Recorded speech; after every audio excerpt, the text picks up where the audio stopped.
Salut tout le monde et bienvenue sur notre chaîne. Aujourd'hui, on va voyager dans le temps.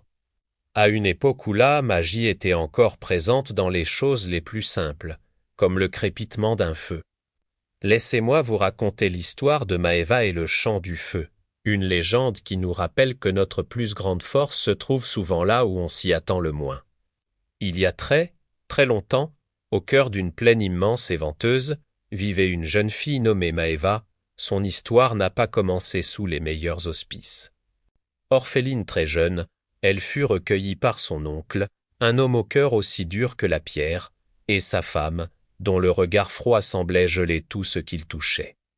Leurs deux fils, cruels et moqueurs, ne voyaient en elle qu'une servante, une ombre silencieuse à leur service. Sa vie était un cycle incessant de labeur. Dès le lever du soleil, elle était déjà à l'œuvre. Elle fendait le bois pour chauffer la maison, elle nettoyait chaque recoin de la demeure qui n'était pas vraiment la sienne. Elle s'occupait des animaux, les menant paître et les ramenant à l'abri. Ses mains étaient colleuses, ses vêtements usés, mais son esprit, lui, restait intact. Jamais une plainte ne franchissait ses lèvres. Elle accomplissait ses tâches avec une dignité silencieuse, trouvant une forme de paix dans le rythme de son travail. Mais c'est la nuit que la véritable Maeva se révélait.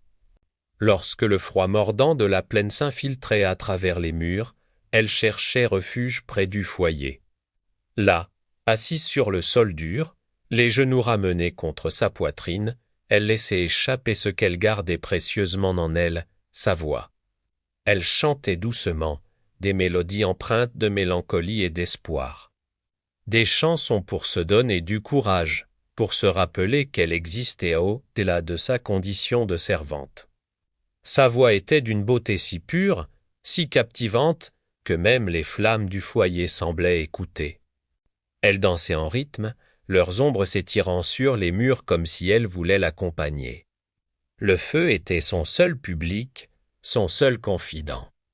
Un soir particulièrement glacial, alors que la maison était plongée dans le silence et que Maeva offrait son chant au feu. Un événement extraordinaire se produisit. Une braise, plus brillante que toutes les autres, s'éleva doucement des flammes. Elle flotta un instant dans les airs avant de se poser délicatement sur le sol, juste devant elle, pulsant d'une lumière douce et chaude. Maeva retint son souffle. Puis, une voix grave et résonnante, qui semblait venir du cœur même de la braise, murmura « Tant que ton cœur restera pur, le feu t'écoutera », la peur la saisit un instant. Mais elle fut rapidement remplacée par une étrange sensation de calme. Elle ne cria pas, ne recula pas. Au lieu de ça, elle fit la seule chose qui lui semblait naturelle, elle continua de chanter. Sa voix gagna en assurance, en clarté. En réponse, la braise se mit à briller de plus en plus fort, illuminant son visage d'une lueur dorée, avant de s'éteindre et de disparaître aussi mystérieusement qu'elle était apparue. Maeva resta longtemps près du foyer éteint, le cœur battant, sentant qu'un lien secret venait de se tisser entre elle et l'esprit du feu. Quelques jours plus tard, une nouvelle secoua tout le royaume. Des messagers royaux parcoururent les villes et les villages pour annoncer une grande fête au palais. Le jeune prince, disait-on, cherchait une personne digne de partager sa vie. Mais ce n'était pas une union arrangée basée sur la richesse ou le rang. Le prince cherchait quelqu'un dont la richesse se mesurait en sagesse et en courage. L'invitation était ouverte à tous, sans distinction de classe ou de fortune. Dans la maison de Maeva, l'excitation était à son comble. Ses cousins se voyaient déjà au bras du prince, tandis que sa tante préparait leurs plus beaux atours. Maeva, dans un élan d'espoir, osa demander si elle pouvait, elle aussi, se rendre à la fête. La réponse de son oncle fut un non sec et définitif.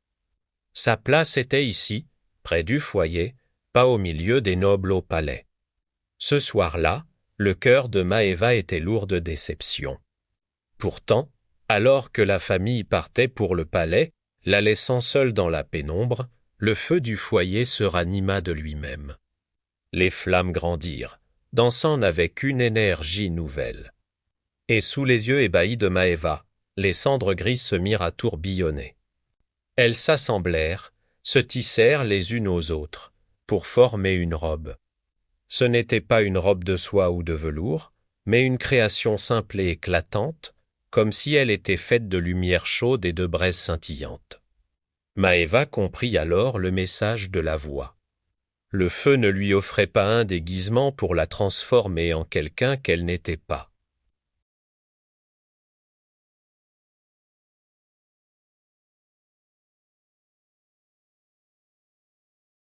Lorsqu'elle arriva au palais, l'atmosphère était assourdissante.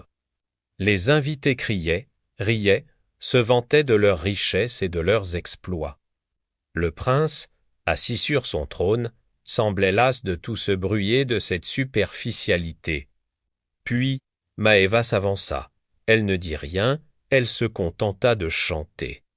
Dès les premières notes, un silence stupéfait tomba sur la salle entière.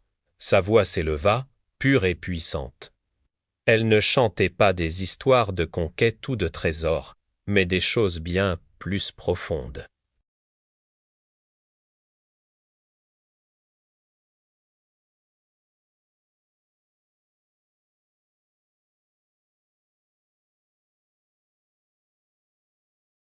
Le prince, particulièrement, sentit son cœur trembler, reconnaissant dans cette voix une vérité et une profondeur qu'il n'avait jamais entendues auparavant.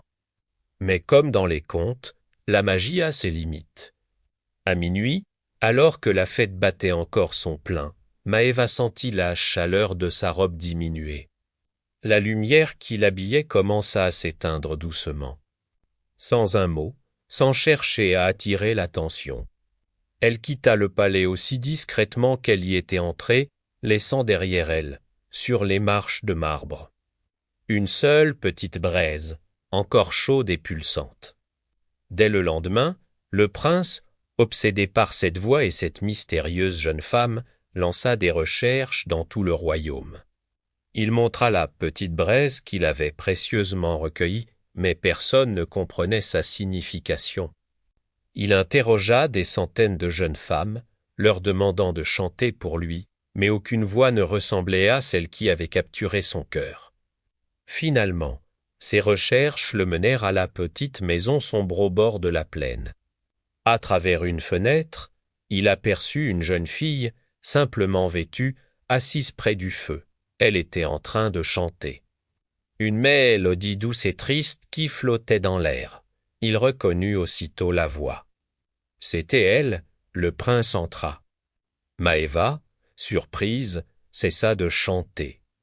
Il n'y eut pas de grande déclaration, pas de questions sur sa robe de lumière ou sa disparition soudaine. Il la regarda, et il vit bien plus qu'une servante. Il vit la force, la patience et l'espoir dont elle avait chanté.